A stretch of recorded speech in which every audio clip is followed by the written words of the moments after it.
നമസ്കാരം. STV വാർത്തയിലേക്ക് സ്വാഗതം. ആദ്യം പ്രധാന വാർത്തകൾ.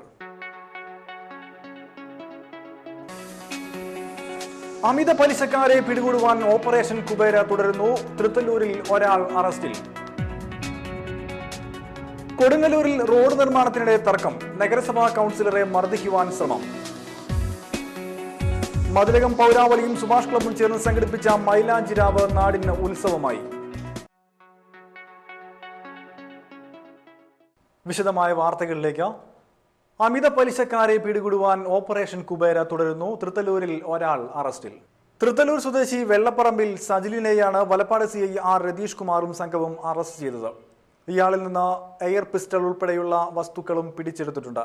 കത്തി, വിവിധ ബാങ്കുകളുടെ ചെക്ക് ബുക്കുകൾ, മുദ്രപത്രങ്ങൾ, ആധാരങ്ങൾ എന്നിവയാണ് പോലീസ് പിടിച്ചെടുത്തത്. വാടാനപ്പള്ളി SI മാധവൻകുട്ടി, CPOമാരായ ലാൽ, ലിജു എന്നിവരും ഇയാളെ പിടികൂടിയ സംഘത്തിൽ ഉണ്ടായിരുന്നു. കൊടുങ്ങല്ലൂർ കോട്ടപ്പുറം റോഡ് നിർമ്മാണത്തിനിടെ തർക്കം. നഗരസഭാ കൗൺസിലറെ ആക്രമിക്കാനും ശ്രമമുണ്ടായിരുന്നു. കോട്ടപ്പുറം കോട്ട റോഡ് ടാറിങ്ങിനിടെയാണ് നഗരസഭാ കൗൺസിലറും കോൺഗ്രസ് നേതാവുമായ VM ജോണിയെ വെട്ടിപ്പരിക്കേൽപ്പിക്കാൻ ശ്രമം നടന്നത്. റോഡ് വീതി കൂട്ടുന്നതിന് സ്ഥലം വിട്ടു നൽകാൻ വിസമ്മതിച്ച ഒരാൾ നാട്ടുകാർ നോക്കി നിൽക്കെ റോഡ് പണിക്ക് ഉപയോഗിക്കുന്ന ഷവല് കൊണ്ട് കൗൺസിലറെ അടിക്കുകയും തുടർന്ന് വെട്ടാനും ശ്രമിക്കുകയായിരുന്നു. സംഭവവുമായി ബന്ധപ്പെട്ട് കോട്ടപ്പുറം കോട്ടക്കലറയ്ക്കൽ ലോഷിയെ പോലീസ് തിരയുന്നുണ്ട്.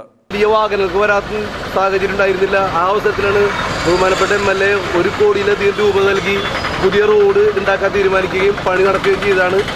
ടാറിങ് നടന്നപ്പോൾ ടാറിങ് ഇതേവരെയും 1 ഇഞ്ച് സ്ഥലം പോലും വിട്ടു തരാത്തൊരു മാന്യൻ അവിടെ വന്നിട്ട് അവൻ്റെ വീടിൻ്റെ അരിയത്തേക്ക് ടാറിടാൻ പറ്റില്ലെന്നും അത് ചോദ്യം ചെയ്ത് തന്നെ കടന്ന് വലിച്ചു കൊണ്ടുപോയി അവൻ്റെ വീട്ടിലിട്ട് വാക്കത്തേക്ക് വെട്ടി കൊല്ലാൻ ശ്രമിക്കുകയുണ്ടായിരുന്നു. തലനാരിഴക്കാണ് ഞാൻ രക്ഷപ്പെട്ടത്. ഈ ജനങ്ങൾ മുഴുവൻ കൂടി നിൽക്കുന്ന സമയത്താണ് സംഭവിച്ചത്. നമ്മൾ ചെയ്ത കാര്യം എന്ന് വെച്ചാൽ ജനങ്ങൾക്ക് വേണ്ടി, നാട്ടുകാർക്ക് വേണ്ടി ഒരു കൗൺസിലർ എന്നുള്ള ഞാൻ ഇതുപോലെ നല്ല രീതിയിൽ ടാറ് ചെയ്യണമെന്ന് പറഞ്ഞപ്പോൾ അല്പം ടാറ് അവൻ്റെ വീട് ബൗണ്ടറിയിൽ കയറിയെന്ന് അവൻ പറഞ്ഞിട്ട് എന്നെ കൊല്ലാൻ ശ്രമിക്കുകയുണ്ടായത്. ജനങ്ങളുടെ മുന്നിൽ വെച്ച് തലനാരിഴക്ക് ഞാൻ രക്ഷപ്പെടുകയാണുണ്ടായത്. അറ്റകുറ്റപ്പണിയുടെ പേരിൽ തീരദേശത്ത് വൈദ്യുതി മുടക്കം പതിവാകുന്നു. വൈദ്യുതി ബോർഡിൽ മഴക്കാലപൂർവ്വ അറ്റകുറ്റപ്പണി നീണ്ടുപോകുന്നത് നിമിത്തം വൈദ്യുതി വിതരണം അവതാളത്തിലാവുകയാണ്. നാട്ടുകാർ പൊറുതിമുട്ടി. വേനൽ മൂർധന്യത്തിലെത്തിയ സമയമായതിനാൽ തിരക്കിട്ട് നടക്കുന്ന നിർമ്മാണ പ്രവർത്തനങ്ങൾ മുടങ്ങുന്നത് മൂലവും അത്യുഷ്ണവുമാണ് നാട്ടുകാരെ ദുരിതത്തിലാക്കുന്നത്. വ്യാപാര സ്ഥാപനങ്ങളും ഓഫീസുകളും നേരെ ചൊവ്വെ പ്രവർത്തിക്കാൻ കഴിയാതെ ഉടമസ്ഥരും കുഴങ്ങിയിരിക്കുകയാണ്. 3 ആഴ്ചയോളമായി കൈപ്പമംഗലം മേഖലയിൽ വൈദ്യുതി മുടക്കം പതിവായിട്ടുണ്ട്. ദേശീയപാത വീതി കൂട്ടുന്നതിനായി നിരത്തുവക്കിലെ വൈദ്യുതി തൂണുകൾ മാറ്റാൻ തുടങ്ങിയതോടെ ദിവസങ്ങളോളം മേഖലയിൽ പകൽ സമയത്തും വൈദ്യുതി വിതരണം ഉണ്ടായിട്ടില്ല. തുടർന്ന് വേനൽ മഴയിലും കാറ്റിലും പലയിടത്തും ലൈനുകൾ പൊട്ടിയും തൂണുകൾ ഒടിഞ്ഞും വൈദ്യുതി വിതരണം തടസ്സപ്പെട്ടു. ഇത് ശരിയാക്കി കഴിഞ്ഞതോടെയാണ് അറ്റകുറ്റപ്പണികളും ആരംഭിച്ചത്. കാലഹരണപ്പെട്ട കമ്പികൾ മാറ്റൽ, ട്രാൻസ്ഫോമറുകളിൽ ഓയിൽ നിറയ്ക്കൽ, വീഴാറായ പോസ്റ്റുകൾ മാറ്റൽ, ലൈനിൽ തൊട്ടു നിൽക്കുന്ന വൃക്ഷശിഖരങ്ങൾ വെട്ടിമാറ്റൽ തുടങ്ങിയ പണികളാണ് ഇപ്പോൾ നടക്കുന്നത്.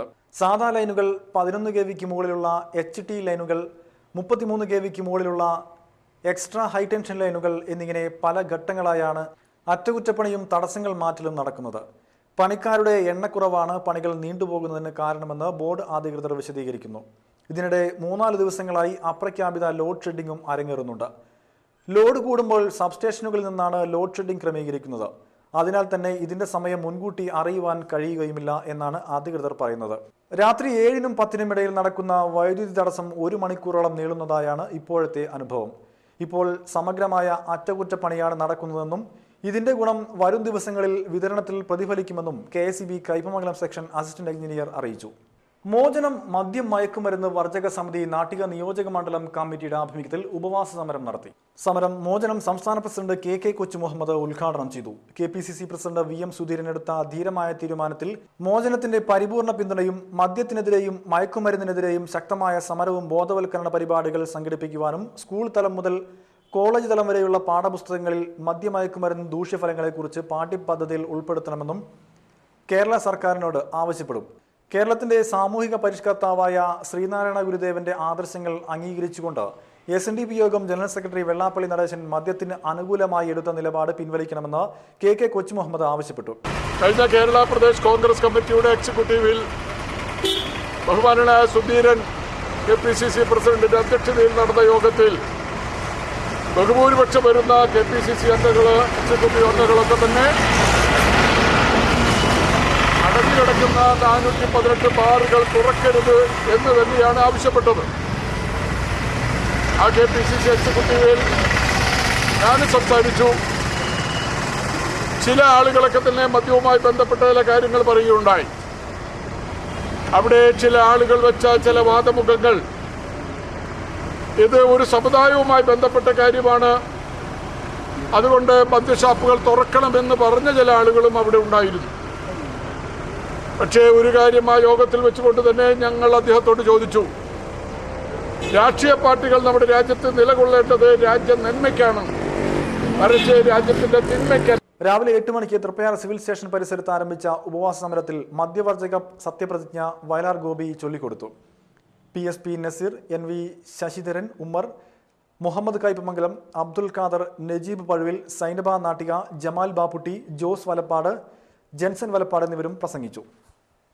ഇടവേള.